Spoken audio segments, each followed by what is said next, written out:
Меня зовут Динара Молдошева, я являюсь учредителем общественного фонда Innovation Laboratory и также являюсь выпускницей программы Tech Woman 2022.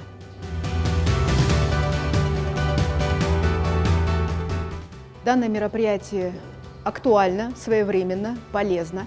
Тем более сейчас, когда весь мир развивается в сторону глобализации, в сторону цифровизации, точных наук, инженерии, математики.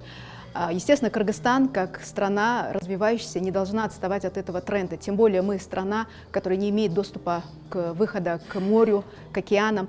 Мы должны развивать свой собственный потенциал. Наш потенциал — это люди, это инновации, это креативные решения, это креативная экономика, это STEM, в конце концов, потому что STEM у нас заложен, можно сказать, в семье, издревле, в образовании. Еще в советское время у нас были прекрасные мужчины, женщины, которые прекрасные ученые, становились прекрасными учеными в сфере математики, точных наук, изобретательства. Мы должны развивать это направление, но делать это направление уже максимально приближенным к практике. Делать так, чтобы оно приносило доход, чтобы оно приносило реальную выгоду для нашего общества. Я бы хотела подчеркнуть, что такие мероприятия должны проводиться повсеместно и не только одной организацией, но и нашими национальными учреждениями, национальными институтами, государственными органами, общеобразовательными школами, учреждениями.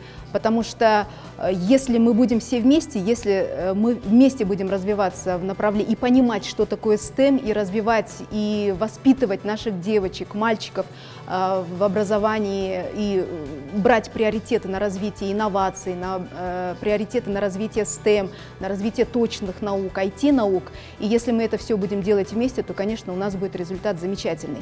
И я бы единственное хотела бы пожелать, чтобы такие мероприятия также проводились в регионах, также проводились на кыргызском языке, как можно большее вовлечение сюда международных организаций, потому что, к сожалению, без поддержки, наверное, международных, в том числе финансовых поддержек, мы не сможем эту вещь сами провести. И, наверное, донесение важности STEM-образования до наших государственных чиновников, потому что мы говорим STEM уже на протяжении нескольких лет, но, к сожалению, вот телега, стоит ВОЗ поныне там. И если мы сами поймем, что каждая семья поймет, что девочкам нужен равный доступ в выборе профессий, в том числе в выборе точных наук, в выборе точных профессий, если мы поймем, что будущее Кыргызстана за точными науками, будущее Кыргызстана за цифровизацией, за IT-науками, за инновацией, если все общество придет к этой идее и все общество будет работать в этом направлении, то я думаю, что наше государство только выиграет в этом.